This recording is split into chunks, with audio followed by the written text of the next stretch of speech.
Today it's about the new BMW 3 Series facelift here on Autogefuehl with Thomas. We know that SUVs are on the surge, but the BMW 3 Series, or the BMW Dreier as we say in Germany, BMW Dreier, listen and repeat.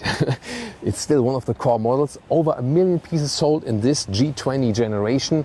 That's really a lot, more than ever before in this time period. Here the facelift, special thing already in the front. The kidney is wider and also forms one unit here, one transition with the headlamps, so a wider stance and a more seamless design. Before you had this notch here, this is gone. To me, this is now more beautiful.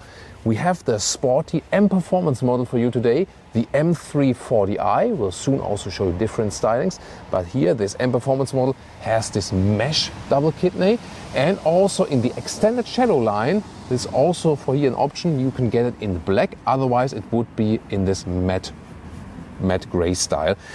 Headlamps, LED standard, optional and adaptive LED, and when you go for an M Sport line or the M Performance model here, the lower part also has this sportier graphic here and also here then for a stronger look. And this color here is the famous frozen gray. I really love the matte paints. Good boy. Here you can see the contrast, the M Performance kidney with this mesh, and this one here with the white vehicle, this is the base kidney, already with the sportier design, black inside, rather these vertical fins, and then the matte frame around. Again, for this one you could also have the extended shadow line with the black kidney frame, but this one here to me looks a little bit more elegant. Here you can also see in these adaptive LED lights the blue accentuations.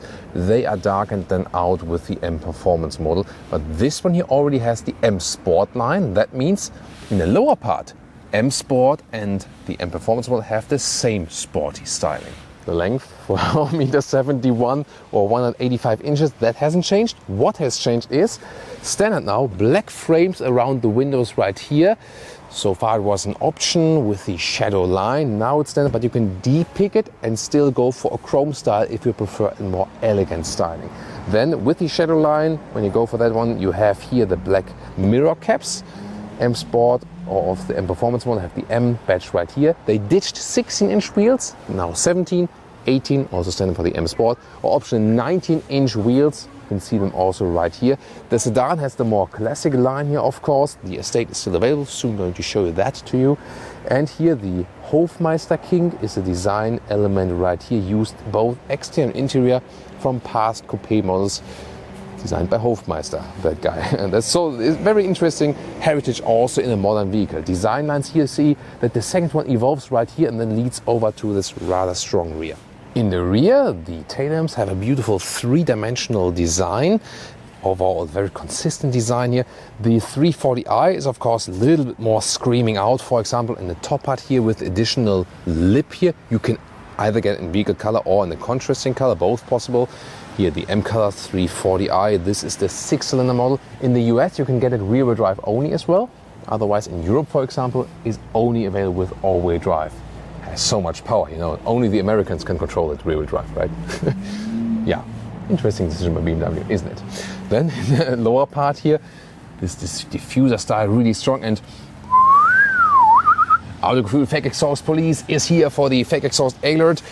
Well, on the inside, well, the air does go through, but the outside tip, it has no real transition to it.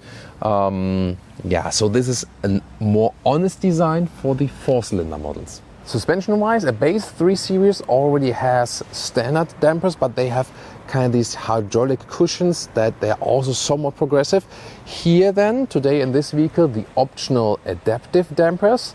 They are an option both for the base model and also for the M Performance model. If you go here for the 340i, the M340i, both standard and also adaptive suspension is stiffer each. And here we have the sedan in Brooklyn Grey. It's also a very interesting color, also with 19-inch wheels, M Sport line, and also here with the black double kidney, a nice contrast. So yeah, very striking design in this case. Do you like this one best? And the 3 Series is still available as the Touring here also in the facelift. In Germany, even more Touring than sedan are being sold. In the US, the Touring is not available. And here, once again, the base model also gets the black frames. Again, you can also depick it, then more of a chrome look. M Sport line, in this case also 19-inch wheels and the minimal white color. So also a very nice contrasting styling between white and black. Would you actually prefer the touring, the estate model over the sedan, or the other way around? Tell me in the comments. And if you want to even top up the game, put it even sportier, here the M Performance parts.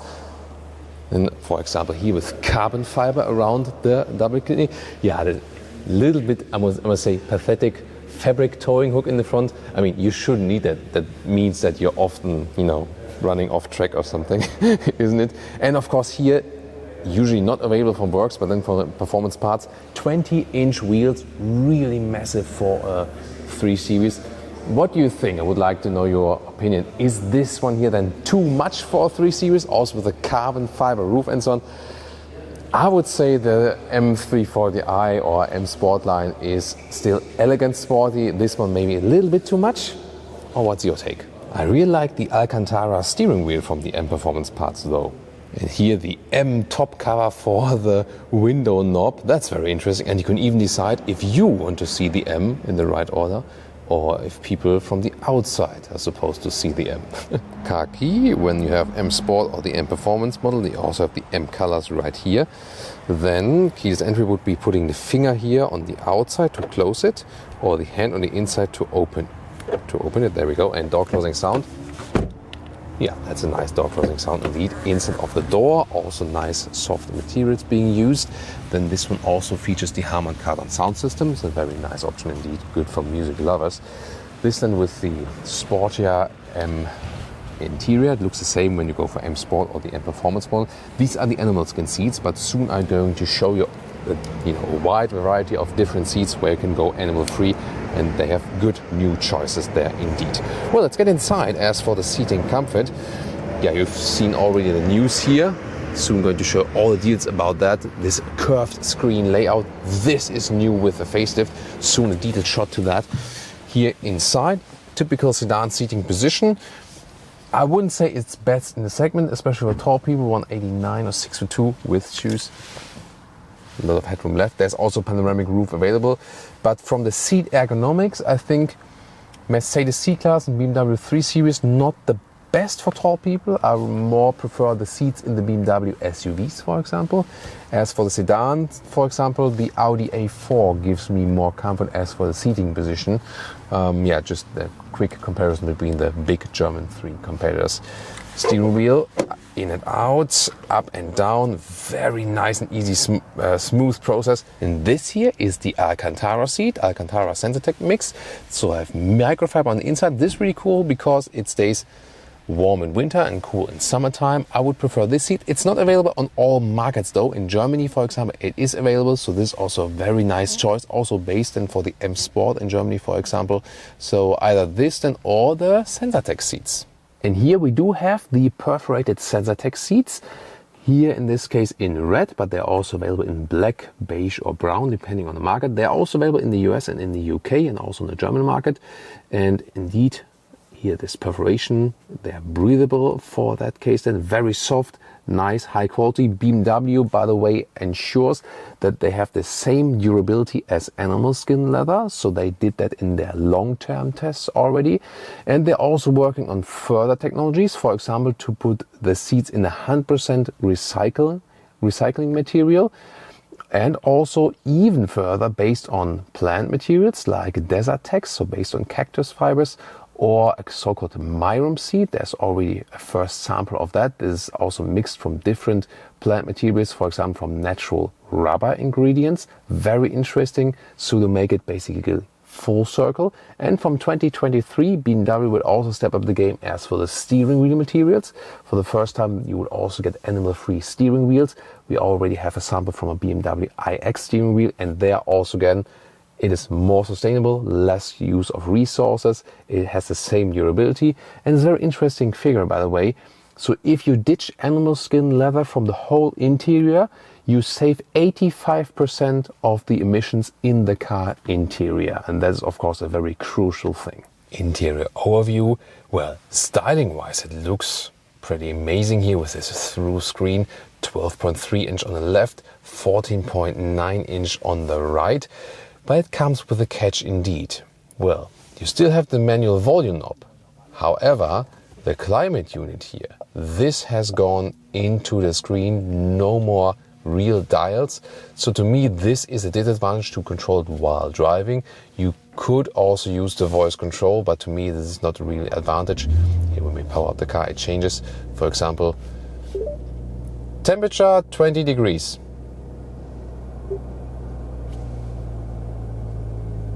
Temperature's 20 degrees. Interesting. Okay, let's try again. Change temperature to 20 degrees. Oh, I now drive 3,800 kilometers. I'm cold.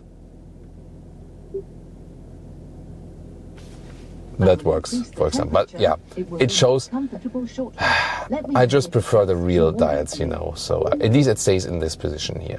Well, you can see here, as for the main infotainment screen, this is here the normal map.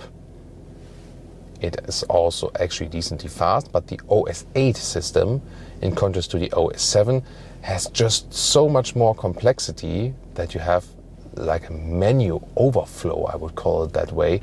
And to me it was easier in the OS7, especially here you have 4, but then the vehicle app is missing, so you have to go here and then either with touch or in the lower part, live vehicle, and then for example you get to the consumption figures and so on. So to me this is actually too complicated. However, you can always use, of course, Apple CarPlay or Android Auto wireless. Soon I'll look at that. And this is the Apple CarPlay integration right here, full screen, really nice. And then the music, Harman Kardon sound system. Yeah, to me it's really fitting to the whole vehicle, that sound. Has a nice surround character. Yeah, really like it. And as music lover, I would always go for that indeed. So, good integration. And what else is cool with the OS8 is a good advantage that when you use Apple CarPlay and then go to Apple Maps, then you can have, you know, put your address in there. Let's see, I don't know, let's go to Berlin or something. Here we go. And as soon as we start the navigation, now we have the advantage. Yes, that's my phone. Don't have too much signal here at this moment. So as soon as we start the navigation, we can also have it then on the left side here of the instruments. And here you can see Apple Maps via CarPlay on the right side and also on the left side. This was not possible with OS7. Remember that here in Apple CarPlay, Apple Maps works right and left. Not with Google Maps. When you want to have it that Google Maps is also on the left side, it's only working with Android Auto. It's not a BMW thing. It's a thing with Apple that they don't obviously allow the interface that Google Maps in CarPlay runs over the left side. But again, Google Maps could appear here when you use Android Auto. And here we have the instruments, and yeah, Michel is allowed to rev it today. Oh yes, Michel, great, because I'm sitting right next to him to be able to control here the different contents and so on. There you can have the map inside. Here, for example, you can also have the Apple CarPlay maps on the left side. That is possible. That is a big advantage for the OS8 indeed. And for example, also assistant systems view, that is possible. Or you can change the whole layout like this or like this. Yeah, but I think I more prefer this one here. What do you prefer? And head-up display to keep everything in your line of sight. Middle console, I appreciate that we do have alternatives to high gloss piano lacquer, like here the carbon fiber. Then here this console has changed. Well, this is the same. This, you know, control knob here to control the infotainment system while driving. Good to still have it.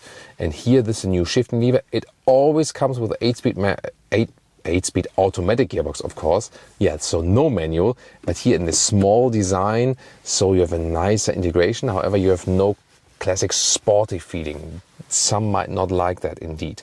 Driving mode selector, and then you have this armrest well attached here, and you fold up, and then you have USB-C charging now.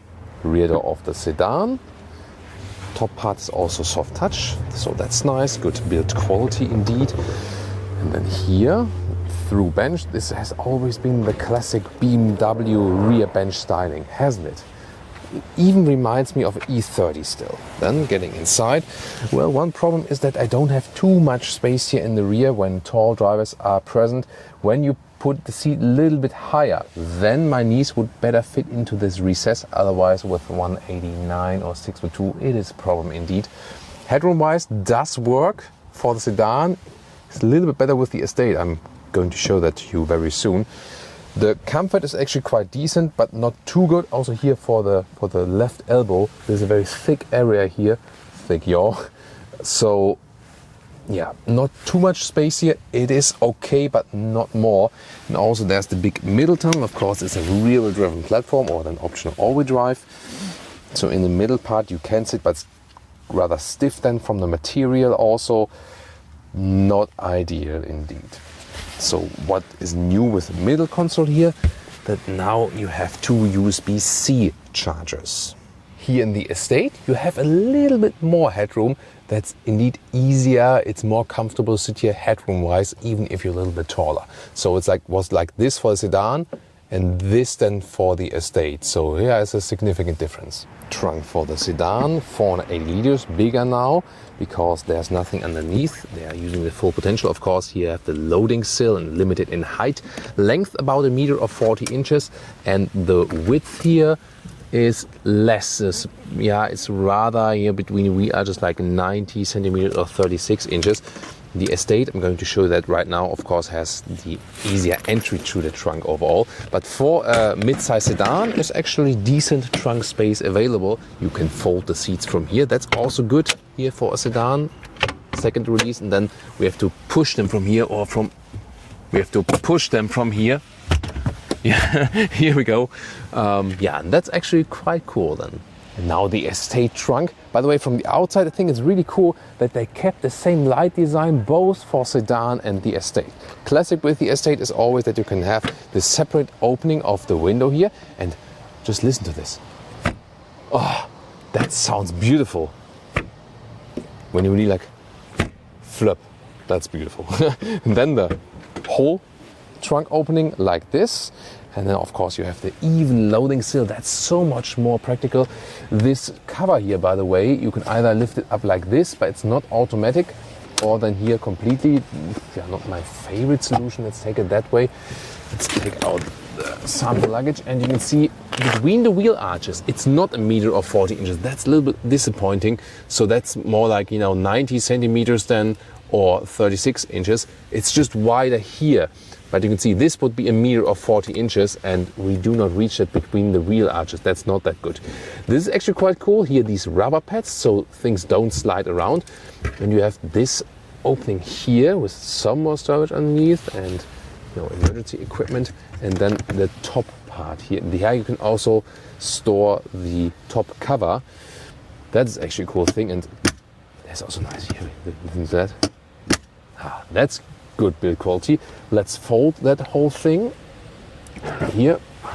That's also really nicely done. The length here then in the estate, this is about 1 meter or 40 inches in normal length, and then the length to the front seats is about 180 meters or 71 inches. Interesting, of course, also the total height here in the estate. That is the big advantage here, about 70 centimeters or 28 inches.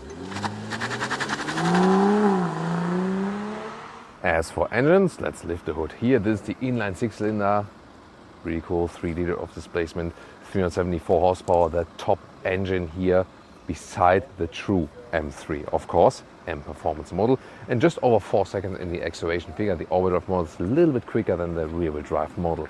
Overall, ranging from 150 horsepower, that's the entry-level engine, both petrol and diesel, 4 and 6 cylinders, and of course also plug-in hybrids. Welcome to Thomas's driving lounge. BMW M340i. We'll put it to the sports shifting mode. I also put it to the sports dynamic mode. This would be not necessary, but it's necessary to put the traction mode to ESC Sport, and then we can also induce a launch control here. Hit the brakes, don't do it like I am. Park controls. Let's go. Plop, there we go. This was even allowed to have the speed here, but again, Please don't repeat. So that was the acceleration. The figure is actually 4.1 seconds in the US and 4.4 seconds for the European model. So depending on the market, wow, it's really, really impressive. Very cool. With the overdrive model. The rear drive model is a little bit slower. So, but you can remember around 4 seconds. Really impressive. And this inline 6-cylinder 3-liter, yeah, just gives such a great feeling overall. This is really awesome. Of course, when we stay on the road now, I put DSC2 on completely.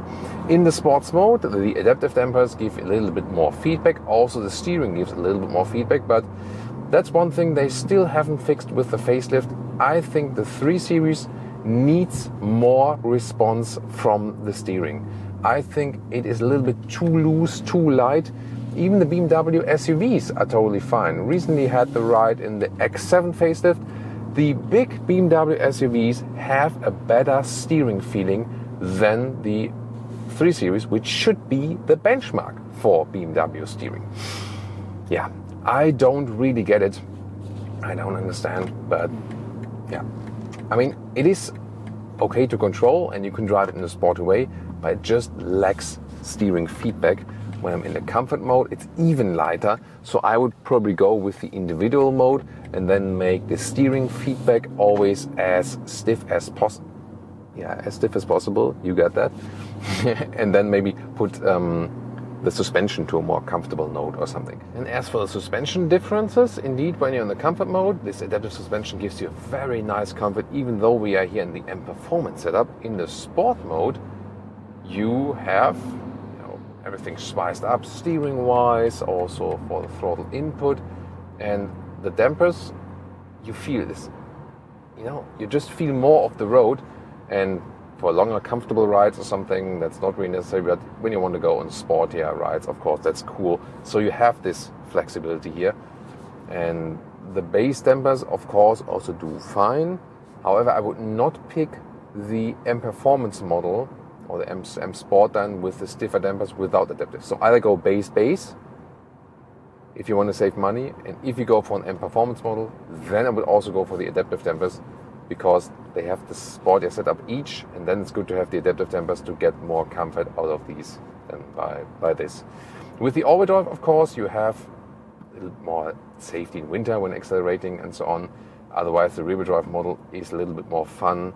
You can get that in the US here for this model, because you can just push it out of the corners a little bit nicer. However, it remains with a rear wheel bias, so that's then not too big of the problem. Still, I would like to get this one here also in Germany, not only in the US. As for the facelift changes while driving, of course, it's about the infotainment system as well. Well, the instruments are very well visible. I really like them. I preferred a little bit the easier, more classic layout and setup in the pre-facelift model, but this is to me also totally fine. Yes, that one big advantage that for the Apple Maps or Android or with Android Auto, also Google Maps, you can also get it in the left side. That's also a cool advantage. Other than that, I mean, the map here is also very well to read, and it looks cool here, this whole setup. But while driving, I would like to control the climate units as well a little easier. Doing that here is somewhat okay, but then vent strength is not possible. So either have to leave it at a vent strength or go for the AC auto mode, and then the strength of the vents is also adapted automatically. So you have to decide for something then there. To me, this is a little bit step backwards. But so it comes indeed with pros and cons, as I said earlier. Driving wise, if you compare it also to the competitors, Mercedes C-Class or Audi A4, this one here, the BMW, always has the sportiest note, especially here as the M340i. It would be comparable to the Audi S4 or S5, or then also the Mercedes C43. And there, of course, the Mercedes has also a sportier note. For tall drivers, as for long-term comfort, I would go with the Audi A4, Audi A5, best seat ergonomics, together with the Volvo, by the way, with Volvo S60 or Volvo V60. They don't have the sporty, corresponding models, however. And how they feel in general, well, the C-Class is quite narrow also from the cockpit here. The BMW gets close to that, and the Audi has the widest cockpit, I would say. In that case, you can move around quite freely in there. The BMW, the thing is that it already feels sporty even as the base model, and not only here as the M340i. Noise insulation, so far we've been driving like this 100 kilometers or 60 miles an hour, and it's a very good noise insulation. It's really silent in here. So indeed, from this whole premium approach, this one does feel premium indeed also while driving. Both comfort, suspension, how easy it is to control, there's no body roll or something, not at all. And then you can understand why it's still one of their most popular cars. And even if you don't use the launch control, just normal sport mode for example, you can always enjoy a very nice acceleration, you know, from that red traffic light. You're just waiting, you know, until it turns green.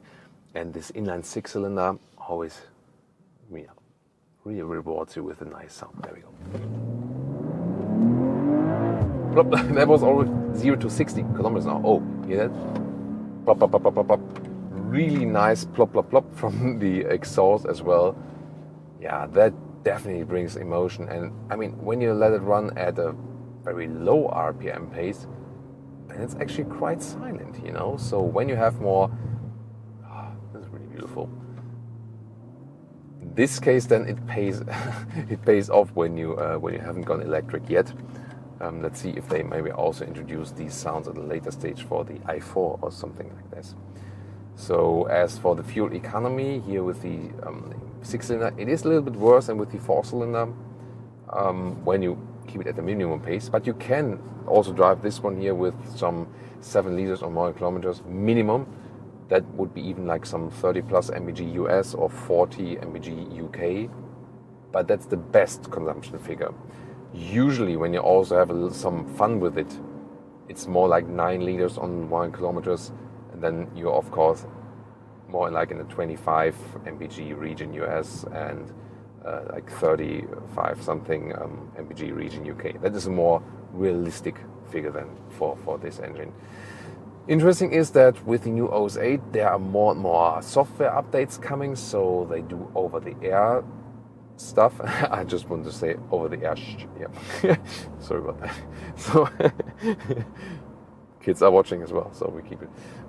So when you go to the different driving modes, here for example sport mode, it has this, you know, like, hey, we're in the sports mode visualization. Looks quite fancy. And you've maybe been following also what I said in the X7 review. So BMW is also watching our reviews and also watching your comments, your reactions to our videos, because our videos are also somewhat like a benchmark in the industry. And we said that it's actually a bad idea to go in a different driving mode and then you manually have to go back to the GPS and so on. This is a big problem. So now it switches back automatically. See here, I set sport mode. There we are. And it switches back again. And also, for example, when I go to the comfort mode, has more this canyon style with a road trip style, something like this. And this is a very comfortable thing to do. So you see this nice visualization, but then it's also gone again, and you don't have to manually switch back to the GPS. So this is a good thing here with the new infotainment system with over-the-air updates, that they can improve things when they see some customer feedback. Or I haven't mentioned it yet in this review. So that's about controlling the climate unit while driving as well. Yes, okay, plus minus for temperature, I can live with that. But then for the vent strength, if I'm not in the auto mode, I have to do it like this. But what's now new, you can deactivate the AC function. See here, while driving, it's also not the best thing to do. But if you don't want it less humid in the vehicle, if you want to have, you know, better air to breathe in that kind of respect, and you don't need the AC functionality, then you can also turn it off. It was before they would say, hey, we want to make things easier, and that's also a good thought in general. But then a lot of customer feedback here on our channel came as well, saying, and I also said, like, why not offer this option still? You know, you don't have to use it, but still for those who want to use it, they can use it then. Then they all thought about it, and a couple of months later now, they did this software upgrade, and it's possible again. So that's actually a cool thing. I really like about the 3 Series that it always feels so sporty, but it's at the same time very comfortable. It can do both indeed. The only really thing I criticize is, new OS8, I like climate knobs, and also then the steering should have, more resistance in there, and I'm not sure if that's even a hardware problem of the 3 Series or so on. It was there since the beginning of this generation, and I don't know, maybe it's that the focus of this car is meanwhile also the Chinese market, that they maybe think it's not so important for them or so, but especially for European customers is a very important aspect, the steering wheel, and of course also for all the US customers, especially, when you're watching this, you're probably a car enthusiast, and this should be also very important to you. Assistance systems, you can see it here on the steering wheel, and these are not #capacitive BS buttons. Glad. It's also an advantage if you compare it to the Mercedes C-Class in that respect. Here we have, that's the steering, the active steering was deactivated, and distance to the car in front of me is being kept. You can also follow that in the head-up display, for example. And then there's also the active steering. Here, when you see the green steering symbol in the middle instruments, then it is active. And here, very smooth intervention. It's not oversteering, overcooking it. Basically, here, you're not supposed to keep your hands off the steering wheel. Just doing it for testing purposes now. So here, not too hectic movements. Overall, smooth. There weren't so distinctive lines even visible. So that's actually also a very nice thing to have. But the 340i, of course you can drive it comfortably, but it still always wants to be pushed at some point. Well, and that's why we put it to sports mode. And accelerated out, German Autobahn, motorway here, 180 kilometers an hour, still super silent on the exterior, that's really cool. The only thing is we can hear the great exhaust. Some traffic today, but at least we could accelerate it out to once more. Wow. This is the great thing about the M340i with that 6-cylinder. The 4-cylinder, as I said, it has less consumption, but this one here just brings more emotion. And it's always cool also to do some lane changing, for example. The agility of this car is really amazing, and the reaction is also cool. So yes, the steering is sporty, but wow, that works very cool. And it always stays upright. That's really, really nice. When the road is even here, that surface, by the way, is also not uncomfortable in the sport mode or something. But of course, if you seek more comfort, you just go to the comfort mode. Then the exhaust is also a little bit more silent, and you can also drive fast in the comfort mode. That's actually no problem at all. So this car indeed feels at home in the city, feels at home in the countryside, and also feels at home on the motorway. And once again, if I compare it to the competitors, seat ergonomics could be a little bit better. I think the Alcantara seat already helps, or you can also go for base fabric seats, for example, or the new Perforated Sensatec. The new Perforated Sensatec is also a little bit softer than here the animal skin surface. This will also increase the comfort. And one of the direct competitors is the Mercedes C43. Tune in there, or maybe going a little bit bigger with BMW 5 Series sedan. Check it out.